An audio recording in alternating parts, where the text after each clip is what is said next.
अस्सलाम वालेकुम नाज़रीन, प्रोग्राम दिन भर में आप खुशामदीद कहते हैं। मैं वो आपकी मेज़बान शहर बानो अवान। प्रोग्राम के आगाज़ में बात करेंगे पाक अफगान इस्तांबुल मुज़ाकरात की नाकामी के हवाले से। तो तुर्की के दारुल हुकूमत इस्तांबुल में पाकिस्तान और अफगान तालिबान के दरमियान मुज़ाकरात किसी नतीजे पर पहुंचे बगैर ख़त्म हो गए हैं। पाकिस्तान ने अफगान सरजमीन को पाकिस्तान मुखालिफ दहशतगर्द गिरोहों के लिए इस्तेमाल न होने देने का वाज़ेह मुतालबा किया, मगर अफगान वक्त कोई ठोस यकीन दहानी न करा सके। पाकिस्तान का कहना है कि अपने शहरियों के तहफ़्फ़ुज़ के लिए दहशतगर्दों और उनके सहूलतकारों के खिलाफ कार्रवाइयां जारी रखेंगे। वज़ीर दिफा ख्वाजा आसिफ के मुताबिक मुज़ाकरात में 5 से 6 बार इत्तेफाक हुआ, मगर हर बार काबुल से हिदायत मिलने के बाद अफगान वफ्द पीछे हट गया। उनका कहना है कि काबुल हुकूमत के पास मुज़ाकरात का इख्तियार नहीं, वहाँ बैठे कुछ अनासर भारत के ज़ेर असर हैं जो पाकिस्तान के खिलाफ प्रॉक्सी जंग चला रहे हैं। ख्वाजा आसिफ ने दो टोक मौक़िफ़ अपनाते हुए कहा कि अगर अफगानिस्तान ने जारहियत की कोशिश की तो इसे सख्त जवाब दिया जाएगा। तुर्की और कतर ने मुज़ाकरात कामयाब बनाने के लिए भरपूर कोशिश की, मगर अफगान वफ्द मौक़िफ़ बदलता रहा। कतर और तुर्की के ज़राए के मुताबिक पाकिस्तान का मौक़िफ़ वाज़ेह और हकीकत पर मबनी था। उधर ईरान ने भी पेशकश की है कि वो दोनों ममालिक के दरमियान इख्तिलाफ़ात ख़त्म कराने के लिए किरदार अदा करने को तैयार है। पाकिस्तान का मौक़िफ़ बदस्तूर यही है कि सरहद पार दहशतगर्दी के खात्मे के बगैर कोई अमल में नहीं आ सकता। तमाम सूरत हाल पर बात करने के लिए हमारे साथ हमारे गेस्ट मौजूद हैं। हमारे साथ हैं दिफाई तज्ज़ियाकार air commodore retired Khalid Chishti साहब और साबिक सफ़ीर शाहिद कयानी साहब। सबसे पहले खालिद साहब, आपकी जानिब आऊँगी। इस्तांबुल मुज़ाकरात बग़ैर किसी नतीजे के ख़त्म हो गए हैं। 3 दौर चले, हम देख रहे थे कि बातें हो रही थी। वज़ीर दिफा की जानिब से जो बयान दिया गया है कि काबुल हुकूमत भारत के ज़ेर असर है, बहुत से मामलात पर पहले इत्तेफाक करती रही, बाद में कोई फ़ोन कॉल आती थी और उसके बाद ये मामलात बदल जाते थे। क्या वाकई अफ़गान तालिबान पाकिस्तान के सिक्योरिटी खदशात समझने में बिल्कुल भी संजीदा नहीं? समझने की हद तक तो मुझे कोई कैफियत नहीं है, तो जरूर समझते होंगे क्योंकि उन्होंने इतना सा अपने लोग में जरूर किया और आगे से बराबर खराब हुई है। नहीं जो तकलीफ होती है ज़ाहिर है इस तरह की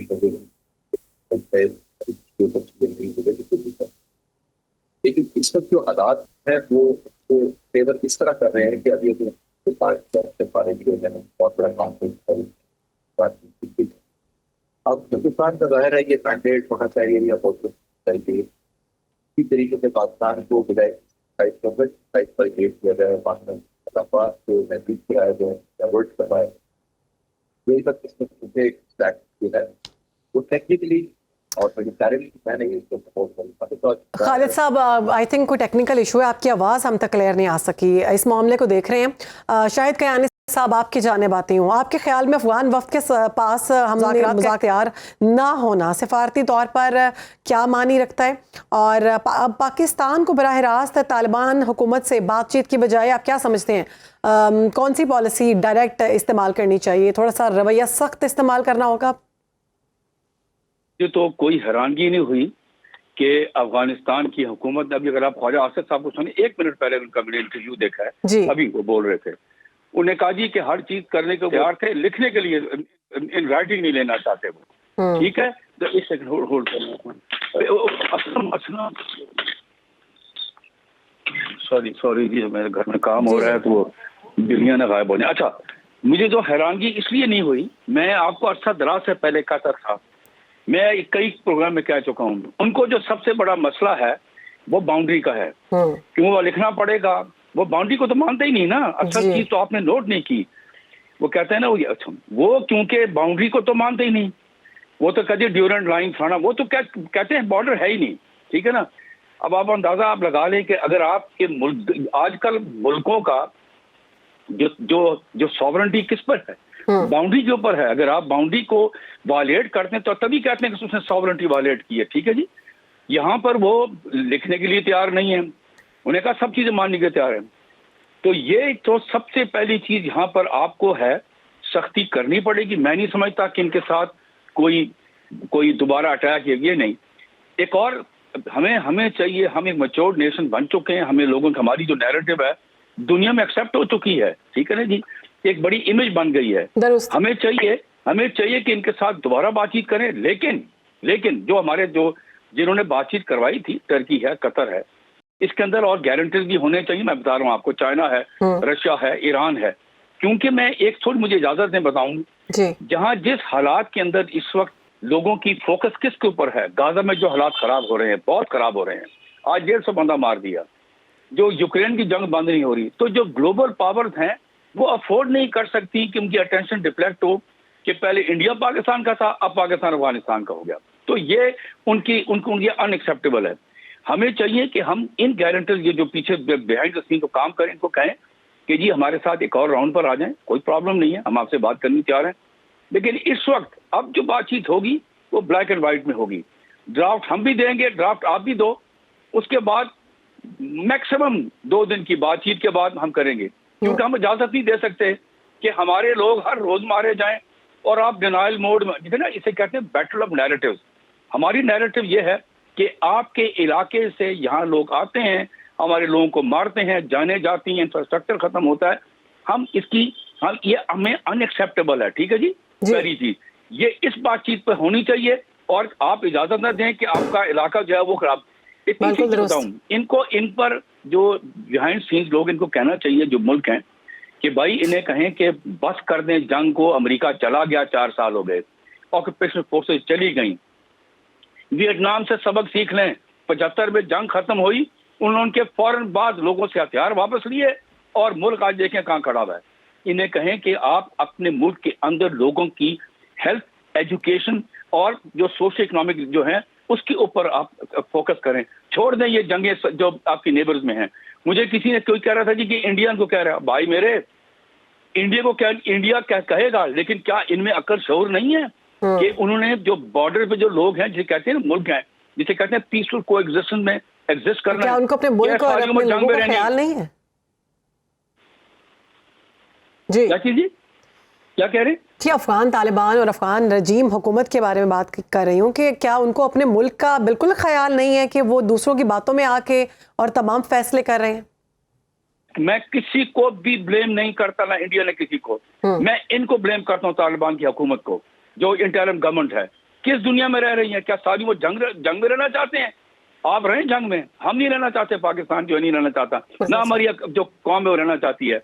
इस वक्त पॉलिटिकल मिलिट्री लीडरशिप एक पेज पर है, वो ये कहती है कि बॉर्डर्स आपके सैक्रोसैंक्ट हैं, हम इनको वायलेट नहीं होने देंगे, हम इजाजत नहीं देंगे कि ये इनके वहां लोग आए और हमारे लोगों को मारें। ये उनके लिए लास्ट वार्निंग है। बिल्कुल कियानी साहब, बिल्कुल इजाजत नहीं दी जाएगी, आपका पॉइंट आ गया। खालिद साहब, आपकी जानिब आऊंगी। अगर अफगान सरजमीन से दोबारा दहशतगर्दी की जाती है तो पाकिस्तान के पास मुमकिन अस्करी ऑप्शंस क्या मौजूद हैं, और आप क्या समझते हैं कि अब हमारी पॉलिसी में मजीद तब्दीलियां लाने की जरूरत है, एक्शन पॉलिसी इस्तेमाल करने की जरूरत है? जी शहरबानू, देखिए हमारी कैपेबिलिटी का तो किसी को शक नहीं होना चाहिए। अगर कोई शक था पहले, क्लियर हो गया, नोट किया कि वो रिमूव हो चुका है, और वो बहुत सारे लोगों को हम ये कन्वे कर चुके हैं कि हमारी जो काबिलियत है उसमें कोई डाउट नहीं है। हमने जो डाउट था वो दूर कर दिया चंद हफ्ते पहले। बदकिस्मती यही है कि शायद ये अंडर एस्टिमेट पहले भी हम होते रहे और अभी भी शायद हो रहे होंगे। वो समझ रहे होंगे कि शायद हमारा रिजॉल्व या कैपेबिलिटी का मसला है, लेकिन हमने बहुत जनाजे शहीदों के उठा लिए, बहुत ज्यादा जानें दे दी, बहुत माली नुकसान कर लिया। पिछले 4 सालों में 4000 तकरीबन हमारे जानी नुकसान हुआ है। तो ये उनको रियलाइज करने की जरूरत है कि अब हम जाहिर डिटरमिन्ड हैं, जिसको कहते हैं ना वापस नहीं इसके अंदर होता। ऑब्जेक्टिव हमारा यही था कि इनको रियलाइज करवाया जाए, इस दफा करवा दिया है। As a student of strategy बिल्कुल नहीं मैं चाहूंगा कि हम 2 फ्रंट पर लड़ें। जाहिर है हमारा मेन फोकस, हमारी आर्म फोर्सेस डेवलप उस तरह की जाती हैं, हमारी स्ट्रैटेजी ज्यादा ईस्टवर्ड फोकस होती है, हमारे वॉर प्लान जो सब कुछ इंडिया स्पेसिफिक होता है। वेस्ट की तरफ हमारा चॉइस नहीं है। जैसे मैंने कहा, ऑब्लिगेशन हो सकती है, हमारी मजबूरी हो सकती है, लेकिन किसी को ये गलत फहमी में भी नहीं रहना चाहिए कि हम इतने शाये होंगे कि हम खुदा न खास्ता नुकसान उठाते रहेंगे जानों का और हम हिट बैक नहीं करेंगे, और वो हमने किया है। मेरा ख्याल ये था, देखिए पोजीशन ऑफ स्ट्रेंथ से सीज फायर करना बहुत बड़ी बात होती है, जो पाकिस्तान ने की। जब हम ये स्ट्राइक्स कर रहे थे तो सीज फायर का कहा गया दोस्त ममालिक की तरफ से, तालिबान की तरफ से भी उन्होंने कहा जी हम सीज फायर करने को तैयार हैं, हमने सीज फायर कर दी। आमतौर पर मिलिट्री में जो एडवांटेजेस पोजीशन होता है, जो पोजीशन ऑफ स्ट्रेंथ पर होता है, वो सीज फायर नहीं करता, वो अपने वॉर ऑब्जेक्टिव अचीव करके करता है। लेकिन हमने फिर भी एक जेस्चर देते हुए सीज फायर भी किया और दोहा चले गए। दोहा बातचीत होने के बाद आपने एक और चीज नोट की, टाइम बाय किया गया कि दूसरा इसका जो दौर होगा वो इस्तांबुल में होगा। तो फिर मुझे लगा कि ये फिर ठीक नहीं हुआ, क्योंकि टाइम बाय करने का जब गुरिल्ला वॉरफेयर होती है और टेररिज्म होता है, उनको मिल जाता है स्पेस। रीलोकेट करने का, अपने एसेट्स को रिमूव करने का, अपने हाइडआउट्स छुपाने का, अपने आप को कैमोफ्लेज करने का और नई चौकियां बनाने का या रीग्रुपिंग करने का। ये आमतौर पर, जैसे मैंने अर्ज किया, कि मौका नहीं देना चाहिए था, लेकिन क्योंकि हम दुनिया को बताना चाह रहे थे कि हम पीसफुल मुल्क हैं, हम चाहते हैं कि इस तरफ हम ना कन्फ्रंटेशन में जाएं, हमने वो भी एक मौका दे दिया। और फिर आपने देखा कि इस्तांबुल के अंदर 3-4 दिन तक मुज़ाकरात होते रहे, कई घंटों हुए, और फिर जो वजीर हमारे डिफेंस कह रहे हैं कि जी कई मुज़ाकरात होने के बाद जब कंक्लूड हो जाता था, तो जब वो राब्ता करते थे काबुल में, तो वो डिनाई कर दिया जाता था उनको कि एग्रीमेंट नहीं और डॉक्यूमेंट नहीं करना। एक और चीज जो हम कम नोट कर रहे हैं वो ये है कि उन्होंने डिप्टी इंटीरियर मिनिस्टर अपना भेजा था हेड करने के लिए अपना। अब आप देखिए, इतना रिलेटिवली कम सीनियरिटी का लेवल जाहिर करता है कि या तो वो सीरियस नहीं थे, या वो समझते थे कि अगर हमने कमिटमेंट दी भी तो ऐसी कमिटमेंट होनी चाहिए जिसमें रिलेटिवली उतनी सीनियरिटी का ज्यादा जिम्मेदार वजीर ना हो, और उसको बैकआउट करना या उसमें मैनिपुलेशन करना आसान होगा। तो मुझे ये सारी चीजें डाउट की तरफ ले जा रही थी, और वही खदशा जो था मेरा वो सच साबित हुआ। ये लेकिन ये बदकिस्मती है, जैसे एम्बेसडर साहब कह रहे थे कि शाह साहब के जी एक और राउंड होना चाहिए, इसको हमें इस तरह कन्फ्रंटेशन की तरफ नहीं छोड़ देना चाहिए। अल्लाह करे हमारे मुल्क के लिए बेहतरी हो, क्योंकि हिंदुस्तान इस पे बहुत खुश होगा कि वो उसने हमें वेस्टर्न साइड पे एंगेज किया हुआ है, लेकिन जैसे मैंने कहा ये हमारी प्रेफरेंस नहीं होनी चाहिए। बिल्कुल ठीक है। कयानी साहब, आपकी जानिब आऊंगी। ईरान ने भी इस सालसी की पेशकश की है, क्या ईरान को शामिल करना पाकिस्तान के लिए फायदेमंद हो सकता है, या फिर आप क्या समझते हैं पेचीदगियां मजीद बढ़ेंगी? ईरान को शामिल करना अक्लमंदी है, दानिशमंदी है। मैं बताता हूँ क्यों आपको। दुरुस्त, मैं रीजन बताता हूँ। देखें, उनकी रीजन बताता हूँ। ये वो ममालिक हैं, ईरान, यहाँ पर भी कितने रेफ्यूजीज वहाँ रहे, इनके भी मसले मसाइल अफगानिस्तान के साथ रहे हैं इन टर्म्स ऑफ ये जो दहशतगर्दी है, इनके मसले रहे हैं। देखें, जो हमसाया मुल्क होते हैं जब आप उनको मिलाते हैं वो तभी शामिल होगा जब, क्योंकि उसका भी इंटरेस्ट होगा कि यहाँ पर से इस रीजन के अंदर, इस इलाके में सिक्योरिटी हो, बहुत जरूरी है। मैं समझता हूँ कि इसके अलावा मैं समझता हूँ कि चीन को आप डालें बीच में, चाइना की भी इसमें एक आपको पता है कि कितने जो उनके क्या नाम, जो उनका जो ईस्टर्न सूबा है साउथ का, जहाँ पर ये सिंकियांग, जहाँ पर मसले मसाइल खड़े हुए हैं, इन्होंने दहशतगर्दों को अपनी जगह दी हुई है, तो आप इनको मिलवाएं। रूस अगर आना चाहता है, लेकिन चीन, ईरान, मैं कहा टर्की भी है, और कतर क्योंकि वहाँ उनकी बेस बनी हुई है, तो ये बहुत ही जरूरी है। और एक और चीज मैं बताऊं, सऊदी अरेबिया जो इस वक्त मैं समझता हूं कि मुसलमानों का वो लीडर है, चाहे कोई इसको माने या ना माने, तो आप चाहिए, और अभी सुन लें, बिहाइंड द सीन्स फिलहाल ये let the dust settle down, let behind the scenes इन ममालिक को चाहिए कि अफगानिस्तान में कहे कि लेट सैनिटी प्रिवेल, अक्ल इस्तेमाल करो, मत करो ये काम।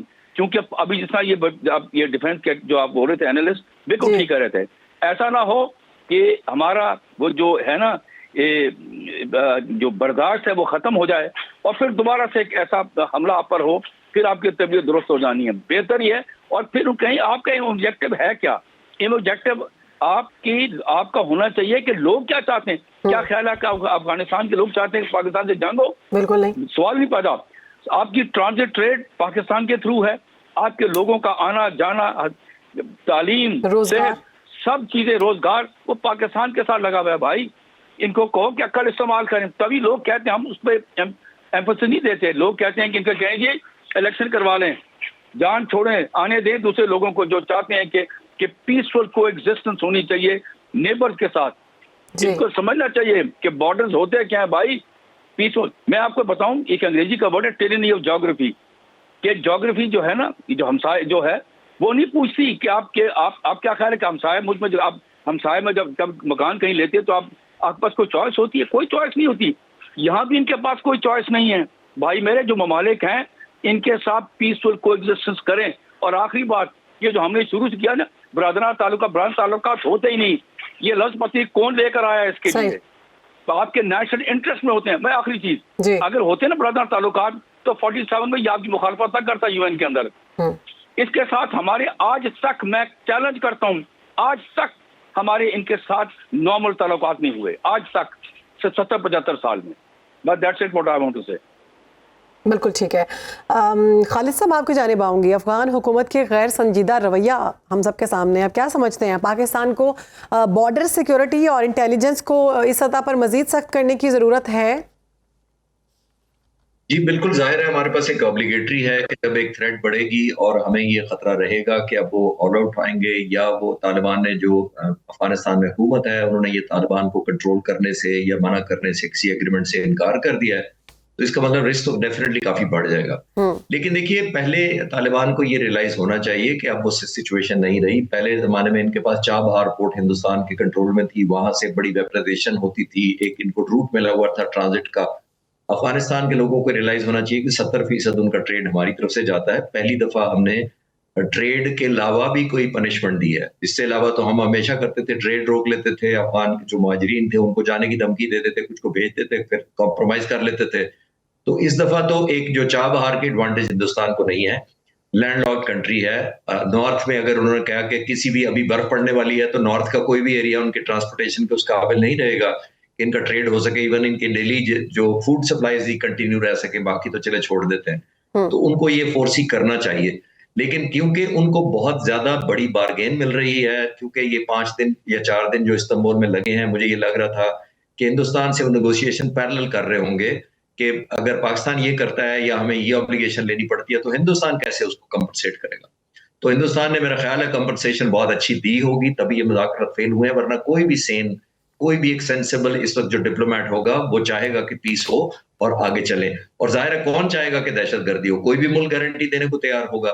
और जो डिफेंस मिनिस्टर ने ठीक कहा कि अगर कोई sovereign independent fully controlled government करने वाली होती पूरे मुल्क के अंदर तो शायद हम जुबानी भी मान लेते। जैसे तुर्की अगर हमें कह दे कोई बात तो हम मानेंगे, अगर कतर कोई कहे मानेंगे, क्योंकि सॉवरेन इंडिपेंडेंट फुली कंट्रोलिंग हुकूमतें हैं वहां पर। यहाँ पे तो पॉकेट्स हैं, आज वो एग्री करेंगे और कल को वो कहेंगे हमारे बस में नहीं है। तो वो ऐसी तो एग्रीमेंट जुबानी हो ही नहीं सकता था, रिटर्न होना चाहिए था, उसके गारंटीज होने चाहिए थे। और एम्बेसडर शाहिद साहब ने बिल्कुल ठीक कहा कि हमें चाइना को डालना चाहिए, बहुत बड़ा फैक्टर है, दोबारा एंगेज करना चाहिए, और इवन कतर और सऊदी अरब को डालना चाहिए, ताकि हम लॉन्ग टर्म अपनी एक कमिटमेंट भी दिखा सके और दुनिया को ये बता सके कि हम अभी भी डिप्लोमेसी को और नेगोशिएशन को एक चांस देने को बिल्कुल ठीक है। और हमने दुनिया को बता भी दिया है कि अल्हम्दुलिल्लाह हमारी पावर के हमारे साथ हमारे गेस्ट मौजूद थे, हमारे साथ मौजूद है खालिद चिश्ती साहब और